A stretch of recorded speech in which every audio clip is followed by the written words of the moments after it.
deal with frustrating people?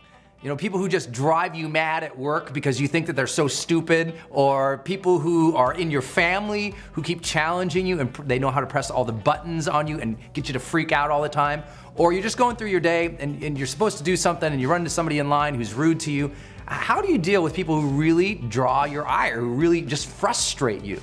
Well, you know, I guess first, before we get in the judgment, before we get in the 5 steps about how to deal with those folks, you should ask is, are you that person? Because if you are, then all of this is gonna be really funny, I think. It will be very helpful for you to analyze who you are, how you treat people, what are your interactions like with others. But I'm guessing you're probably not the frustrating person, right? I don't know. But let's assume that you are not the jerk. You are not the frustrating person. You've got your angel wings on. You're completely perfect because you would never frustrate anybody. I mean, you would never do anything wrong, right? I mean, you have no dark side. You are absolutely pristine and perfect. So let's just assume that you're not the frustrating one. What can you do to deal with frustrating people? I would say the first thing is to keep your perspective as being a champion of humanity. What do I mean by that? You know, what happens oftentimes when we're frustrated with other people is we've lost our connection with humanity in some way or another. We're in a big hurry and we've forgotten that people have stories and realities that we do not know about. You don't know what is going on in somebody's day when they just pissed you off, right? They just did something and you think, oh, well, you know, they're like this or they're going like this. You don't know. Maybe you had a coworker who was supposed to deliver something in the morning and they didn't deliver. Now you're fired up and you're frustrated about them. But you didn't know that, oh, their child woke up in the morning and was throwing up all morning and they haven't slept in the last 9 hours. Sometimes you don't know that somebody had a death in the family. Sometimes you don't know somebody on their way to work got some terrible news. Sometimes you don't know the real challenge and frustrations people are dealing with at their home, at their in their regular life with their family. You don't know. You don't know if this person who you're so angry with, you feel like, God, I just wish I could punch them in the face. I'm so mad at them. You don't know that they're a victim of domestic violence at home. See, we make all these assumptions about people. Well, they're just so stupid or there's something wrong with them. And we never know their real story. And as soon as you lose your patience with people, you lose your connection with humanity. You lose that understanding that, you know what, stuff happens in people's lives. And maybe right now they've had a lot of chaos and your life is going along smooth, or maybe you're having a lot of chaos and all of a sudden your chaos and your smoothness or whatever, it interacts. And it feels like it can explode in this great amount of frustration. And you forget, well, gosh, people have things going on. As busy, as stress-filled as you are, other people have that too. As freaked out, as a heavy plate of responsibilities as you have, other people have that too. And if you don't believe that, then you've gotten to a place where you've allowed your intellect to grow your ego to such a level that you can't connect with humanity anymore. And I know that sounds flippant to say, but what happens for so many people is they're especially folks who are quote unquote intellectuals, right? People who feel like they're very evolved, enlightened, supremely conscious. What ends up happening for them is sometimes they have lost that real connection with humanity because they think they're so special versus other people. And here's ultimately the challenge with folks who do have an ego like that, or who do feel so much more supremely special than other people, that other people, they just don't understand how much they're frustrating me. They become very caged in their life. It's like watching an animal that is caged, that gets resigned because it's been wild and free at some point, and now it's resigned in the back of the cage, curled up, angry and frustrated, pointing at people. They don't understand me. They don't understand me. They don't understand me. And the folks who often say, other people don't understand me, are the same people who rarely ever raise their hand and ask for help. They're the folks who easily get frustrated, annoyed, or resign from other people. And now, when they need help, or when they want to progress their life, because they've drawn away from people who they believe to be stupid, because they've drawn away from others who they believe other people can't understand them, because they believe other people can't understand them, they don't ask for help. They don't collaborate. They don't socialize. They don't create the very influence, relationships, and networks that is necessary for them to grow to the next level in their life and in their business. So you have to think about that for a moment. Have you gotten so disconnected from other people that you're often frustrated with them because you forgot that you don't understand their story? You don't know what they're going through. just like you're frustrated and you're saying, well, they don't know what I'm going through. Everybody else feels that way.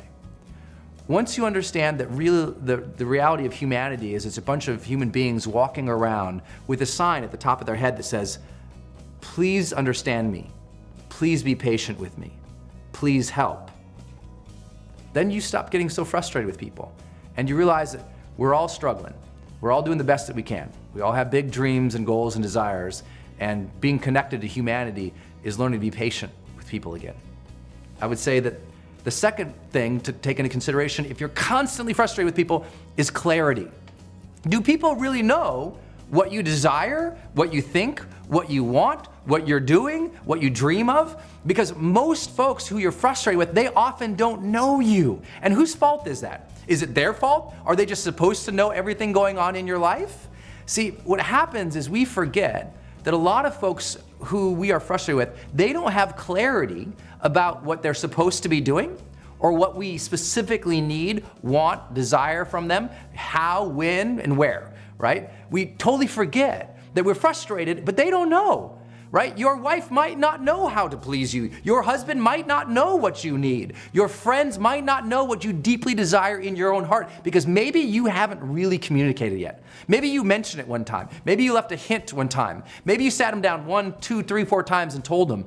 But people, to have real clarity, need to have real conversations, real structure to those conversations, to be helped and sort of their hands held to help them know what they need to do for you. And a lot of people don't do this well. Many of you know I'm a high performance coach by trade. I train people and have trained more people on the topic of high performance than I think anybody alive today on the planet. And I can tell you, working with some very high level high performers, they often assume that their teams know exactly what they're supposed to be doing. These senior levels, senior leader positions, we're talking about CEO level, right? The C-suite of major Fortune 500 companies who are my clients. Often they look at some of their team and they're like, why aren't they doing this? And I ask, well, do they have clarity around that? Well, of course they do. Well, tell me, how would they have clarity around that? And what I find over and over and over again, they're frustrated with their people, but they themselves have failed to clearly communicate. So you have to hold the mirror up once more and say, well, are my people frustrated with me? Because I haven't clearly communicated. I'm frustrated with them, but maybe they don't really know what they need to do, and maybe I haven't been as clear as I need to be. I think the third thing that we have to consider is that maybe folks, even if they do have clarity, and we're frustrated with them all the time because we're like, they should know this, or I told them this, but they don't do something that we need them to do, we have to take into consideration that people often lack either competence or confidence. And this is not a value judgment to other people. I lack those things too in lots of areas of my life, as do you. See, a lot of people, they don't know how to do something.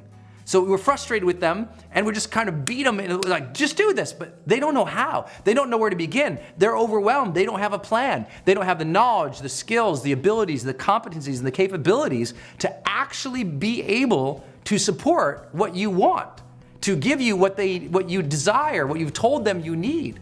So sometimes we have to take back and put that hat on in humanity again and say, they might not know how to do this. I might need to coach them through this and help them through this. And yeah, is that frustrating? Can be. Or maybe you can change your perspective about your role in life. You know, because I think that part of being frustrated with people on a continual basis, if it's the reality for you, is also losing that part of that we used to talk about in the early days of personal development, and they used to talk about in the old literary classics. We don't hear the phrase or the word very often anymore, but do you remember that old thing called character development? Character. Part of having character, part of one of the supreme virtues of having character is having patience with people. And there's a part of character that also says, you know what? I need not only have patience with people, I need to help people.